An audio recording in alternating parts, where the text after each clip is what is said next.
kí lẹ lérò pé ó máa ń fa wàhálà nínú ìgbéyàwó? Kí ló máa ń fa delay nínú marriage? Fún àwọn èèyàn míì, marriage wọn bó bá ṣe dá sí, ìdí ẹ̀ ni oore ayé wọn àti ọ̀rọ̀ ayé wọn so mọ́.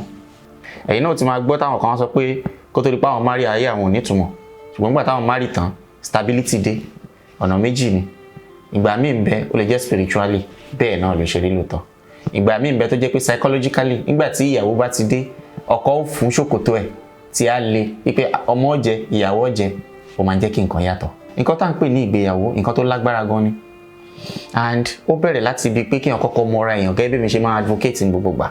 Tó bá ti mọra ẹ, wàá mọ̀ bóyá ìgbéyàwó ẹ ní í ṣe pẹ̀lú progress inú life ẹ or not. Tó bá wá ní í ṣe pẹ̀lú progress inú life ẹ, wàá mọ̀ wípé dandan gbọ́dọ̀ fún gbígbéyàwó tàbí níní ọkọ ní priority nínú life ẹ. Torí pé tó o bá ní, ogun a máa sásá bẹ́ẹ̀ àìníyàwó àìlọ́kọ ńgbà mi téèyàn fi ní lọ síwájú. Ẹlòmíì ò mọ time tó yẹ kó marry. Tí a fi miss marriage window ẹ̀ kò ní mọ̀. Everybody ló ní marriage windows. Time tó yẹ kó marry. Marriage window ẹlòmíì ó lè má ju 6 years péré lọ. 3 years, 3 years. Kí ni ìtumọ̀ marriage window yìí ni pé period yẹn tó bá jẹ́ pé time yẹn ló marry sí, gbogbo nǹkan máa dọ̀rùn fún máa dá fún. Tó bá sì miss marriage window yẹn, gbogbo time tó bá marry sí, bí kí divorce ṣẹlẹ̀, bí kó má gbádùn ọkọ yẹn, bí kó má gbádùn aya ẹ̀. Ṣẹlẹ̀ kejì, òun ni spiritual attack. Ó lè jogun ìdílé ìyá, ó lè jogun ìdílé bàbá, ó lè jogun àbápàdé nínú ayé. Ẹlòmíì ń bẹ tó jẹ́ pé nínú life ẹ̀, ogun tó yẹ kó jà nínú life ẹ̀ ni ogun agídí. Agídí wà nínú ẹ̀ tí inú mi ní ṣe. Inú profile, inú trait ẹ̀, inú wà ẹ̀ ló wà. Ṣùgbọ́n níbi èèyàn ṣe máa ń jagun ẹ̀. Ẹlòmíì ń bẹ ìbínú ni. Ẹlòmíì ń bẹ greed ló wà lójú ẹ̀. Ẹlòmíì ó fi ọkọ ṣàlè tí a fi falẹ̀ ṣọkọ. Gbogbo ẹni tó bá ti toast obìnrin, ó fẹ́ nípa nínú ayé ẹ̀ nìyẹn. Ó wá kù fún ẹni ìwọ obìnrin tí wọ́n toast yẹn láti mọ̀ pé ṣé ẹni yìí, because ẹlòmíì ń bẹ relationship yóò ní end up sí marriage, ṣùgbọ́n ẹ ní àǹfààní tẹ́ fẹ́ ṣe fúnra yín sexually, financially, socially, mentally, gbogbo ẹ̀ ló láǹfààní. Èyí tó túmọ̀ sí pé tó bá béèrè sí, wọ́n á sọ fún wọn wípé relationship yẹn o gbọ́dọ̀ continue pẹ̀lú ẹ̀, ṣùgbọ́n lè má lead sí marriage. Ẹlòmíì dẹ̀ ń bẹ tó jẹ́ pé relationship yẹn máa lead sí marriage tó bá pàdé ẹ̀, ṣùgbọ́n kò ní fojú hàn níbẹ̀rẹ̀. Á dàbí ẹni tí bóyá kò lówó lọ́wọ́, bóyá kò jẹ́ ẹni tó serious, bóyá kò ń ṣe spec yẹ. O lè pàdé obìnrin míì kó wá wípé eléyìí ń ṣe spec mi, bóyá ẹni tó níwájú tó lẹ́yìn ni wọ́n wá kiri, òun ò dẹ̀ níwájú kò lẹ́yìn, ṣùgbọ́n òun níyàwó ẹ̀, ṣùgbọ́n òun mọ̀. Fọkùnrin náà ó ti wò pé jẹ́ ń jọmọ ìjàre bọ̀bí ilé fẹ́, òun dẹ̀ níyàwó ẹ̀ kò dẹ̀ mọ̀. So ìgbà mi bẹ tẹ bá pàdé ẹlòmíì kò ní ìjọ ẹni tó máa bá yín kalẹ̀, ní ìwà ẹni tọ́lọ́run kọ́ pé máa jọ kalẹ̀ nìyẹn. Tẹ́lòmíì àwa fi ọkọ ṣàlè tí a fi fàlẹ̀ ṣọkọ kò ní mọ̀. Ṣé rí ẹlẹ́kẹta òun ni pé tẹ́lòmíì bá lọ́kọ tán tàbí tó níyàwó tán tó ti rò pé ayé òun ní ìtumọ̀ lọ, ayé òun dá lọ, nígbà yẹn ni àtáàkì á wọlé spiritually. Àtáàkì yẹn lè gba ara ìyàwó wọlé, ó lè gba ara ọkọ wọlé. Ìfẹ́ tó ti ń dùn láti ilẹ̀ tẹ́lẹ̀, nǹkan kákan wọlé ni. Ọkọ lè máa rò pé ìyàwó mi yàn lè, ìyàwó lè máa wò pọ́kọ mi ó ná gbòòrò. Ibẹ̀ ni problem láti bẹ̀rẹ̀. Wọ́n wá ní fura, wọ́n á rò pé ìyàwó á máa claim pọ́kọ mi ni ò dá, ọkọ á máa claim pé ìyàwó mi ni ò dá, títí nǹkan á fi máa bàjẹ́ lọ tí òfin ní wà repairable mọ́. Ọkọ á máa wá escape kúrò ní marriage yẹn, ìyàwó náà á máa wá escape tó fi di pé wọ́n padà dá gbogbo ẹ̀rú, wọ́n á túká. Meanwhile Ọlọ́run dẹ̀ kàn ń pọ̀ ní.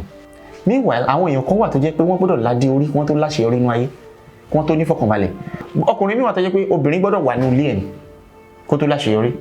Obìnrin míì náà dẹ̀ wà tó jẹ́ pé ó gbọ́dọ̀ ní ọkọ ní kó tó láṣeyọrí. Ṣùgbọ́n wọ́n ti fi àìmọ̀ kan, wọ́n ti fi àìjáde, wọ́n ti fi ìwà, wọ́n ti fi ti ọkọ dànù síta. Ìyàwó náà ti fi ọkọ náà ti fi ìwà, ó ti fi léyàwó ẹ̀ dànù síta. Àwọn méjèèjì ẹjọ́ wá ládé orí, ayé wọn wá ní bẹ́ẹ̀ ṣúẹ́. Ṣẹ́rí fẹ́lòmíì lílọ́kọ, líláya, late marriage wọ́n gbé wá. Ṣùgbọ́n ìdààmú ìyàwó á pọ̀. Nígbà tó bá wọ 20 something tí ó ti marry, wọ́n á máa lọ wẹ̀rí ẹ̀ lódò. Meanwhile tó bá jẹ́ pé wọ́n ti mú àyànmọ́ tó yàn, wọ́n á ti mọ̀ yí pé late marriage lẹ́nu yìí ni. And late marriage yẹn mean pé ìsídà kò jẹ́ pé gbogbo àwọn tó máa pàdé wọn ò ní bára wọn mu títí a fi di time tó yẹ kí marriage window ẹ wọlé tí a fi rẹ́ni tó bá mu. Ló fi jẹ́ pé èèyàn pàdé ọkùnrin kìíní, ó pàdé ọkùnrin kejì, ó pàdé ọkùnrin kẹta, kò bọ́ sí, kò mean pé kò lórí ọkùnrin hàn bẹ́ẹ̀ window ẹ̀ ò tí ì dé ni. Torí tí window yẹn ò bá tí ì dé, ẹni tí wọ́n jọ bára wọn kalẹ̀ náà ò ní follow ẹ̀, kò ní follow train yẹn. Bẹ́ẹ̀ àwọn tí ó máa bá sùn lásán tàbí ẹni tọkùnrin náà, àwọn tí ó máa gbowó lọ́wọ́ ẹ̀ lásán náà máa pàdé títí tí marriage window yẹn máa fi dé. so ẹlòmíì bẹ tó yẹ pé eré ọlà ló ń sá iṣẹ́ mi ò dá o ìgbà kan meanwhile late wealth ló yàn wípé yóò kọ́kọ́ ṣe làálàánú ayé dé èjì kan kó tó di pé yóò lówó lọ. ṣẹ́rí tó tún máa ń fà ní pé ẹlòmíì bẹ tó jẹ́ pé wrong career ló wà lórí ẹ̀. ẹni tó yẹ kó máa ṣe iṣẹ́ ara tiẹ̀ tó jẹ́ kó jẹ́ entrepreneur salary job ló ń ṣe. ẹni tó yẹ kó máa ṣiṣẹ́ ìjọba salary tó yẹ kó kàwé ogun ti jà láti ilẹ̀ kó kàwé ó wá ń ṣe welder ó ń ṣe mechanic. meanwhile tẹ́ bá wo àlámọ̀rí ẹ̀ nínú destiny ẹ̀ ẹni tó yẹ kó kàwé ni tàbí kó ní professional skills. now fellow bí a ti bọ́. now fúnra ẹni bẹ́ẹ̀ tó bá lo gbogbo ọ̀dí ayé ẹ̀ nídìí iṣẹ́ ara ẹ̀ kò ní mèkì ẹ̀ torí pé ìdí iṣẹ́ sálárì la kọ fún láti fi kọ́rọ̀ jọ. láti bí sálárì yẹn ló yẹ kó ti bẹ̀rẹ̀ investment láti bí sálárì yẹn ló ti jam kó ti pàdé oríṣiríṣi àwọn àǹfààní nínú ayé tí ó sọ déyàn. ṣùgbọ́n iṣẹ́ ara ẹ̀ ló ń dá ṣe kò wá ní mèkì ẹ̀ yóò máa wò pé àbò ogun ìdílé kan ló ń jà wọn àbí kinní kan ló ń fàfà sẹ́yìn fóun. meanwhile wọ́n ti attack ẹ̀ láti ilẹ̀ wọ́n ti rí ògùn ẹ̀ ohun tó yẹ kó kàwé òun yẹ kó kàwé. ìgbàgbọ́ wa beliefs wa culturally and religiously ó ń kó bá ọ̀pọ̀lọpọ̀ gan. ẹlòmíì ní ìgbàgbọ́ yìí pé kóun kírun kóun lọ church kóun gbàdúrà kóun dẹ̀ nínú ire kóun dẹ̀ tẹpá mọ́ṣẹ́ gbogbo nǹkan tóun lò láyé nìyẹn. meanwhile it's beyond that. ẹlòmíì ti ná more than 5 million naira fún ìgbìyànjú ẹyọ kan lásán táwọn èèyàn á sọ pé lọ mú 5 million wá àbẹ̀yànjú ọ̀rọ̀ ayé ẹ̀ kò dẹ̀ rí nǹkan kan. nígbà tá a dẹ̀ yẹ̀ wò kí ló fà á fún òun ni pé kò lè rí nǹkan kan tọ́jú ayé fi jayé àfi kó kọ́kọ́ lọ ṣe nǹkan kan tó so mọ́ ìran wọn. kí ni nǹkan yẹn nígbà míì bẹ ó lè jẹ́ pé Ògún lẹlòmíì láti lọ bọ̀ tí ò bá bọ Ògún yẹn kò ń ṣe Ògún ló ń ṣe kíni ló ń da ayé ẹ̀ láàmú o ṣùgbọ́n nínú ìran wọn májẹ̀mú kan ti wà tó jẹ́ pé ó gbọ́dọ̀ bọ Ògún yẹn kó tó mórí bọ́ kúrò nínú májẹ̀mú yẹn kó tó ṣoríire kí gbogbo ohun tó ń lò nígbìyànjú tó lè ṣiṣẹ́ fún ẹlòmíì bí ó gbọ́dọ̀ bọ orí ni gbogbo májẹ̀mú yìí ló wà tó jẹ́ ancestral májẹ̀mú ṣùgbọ́n ọ̀pọ̀lọpọ̀ ò mọ̀ nítorí pé a nígbàgbọ́ a ti wò pé gbogbo nǹkan tó bá ti ní ṣe pẹ̀lú ìdílé gbogbo àwọn nǹkan yẹn a ti gbàgbọ́ pé òfegè ni. meanwhile àwọn religion yìí gangan ló ṣẹ̀ṣẹ̀ mú fègè fún wa wá.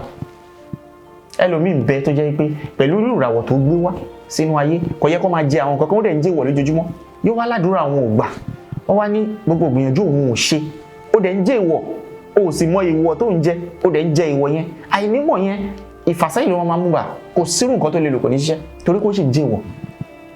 ẹlòmíì bẹ ìwọ̀ lásán ló ń jẹ láyé òfin nítumọ̀ ní òfin lọ síwájú ìjọ tó bá fi ìwọ̀ yẹn sílẹ̀ láyé rẹ̀ á bẹ̀rẹ̀ sí ní máa létò kò ní ìdí ogun because gbogbo wa la níran àwa kọ́ la bíra wa sínú fámílì tá a ti wá láti ọ̀run ni wọ́n ti gbé wa wá sínú fámílì yẹn ó dẹ̀ ní reason ìgbà tá a délé ayé tán la wá ignore gbogbo lineage gbogbo ancestral connection yẹn ṣáwa wá gbọ́n ju ẹlẹ́dàá tó dá wa sínú fámílì yẹn lọ ni Ògúndípẹ̀ lẹ́lòmíì jẹ́ Ọya ṣe kinní kan lẹ́lòmíì jẹ́ Ifá kinní kan I'm not saying wípé traditional religion is the best no that's not what I'm saying but what I'm saying is that spirituality ó yàtọ̀ sẹ́sìn nǹkan tí kádàrá àti ẹlẹ́dàá yẹn fẹ́ àti ohun tó gbà ó gbọ́dọ̀ mọ̀ má lọ wà brainwashed by the new religion.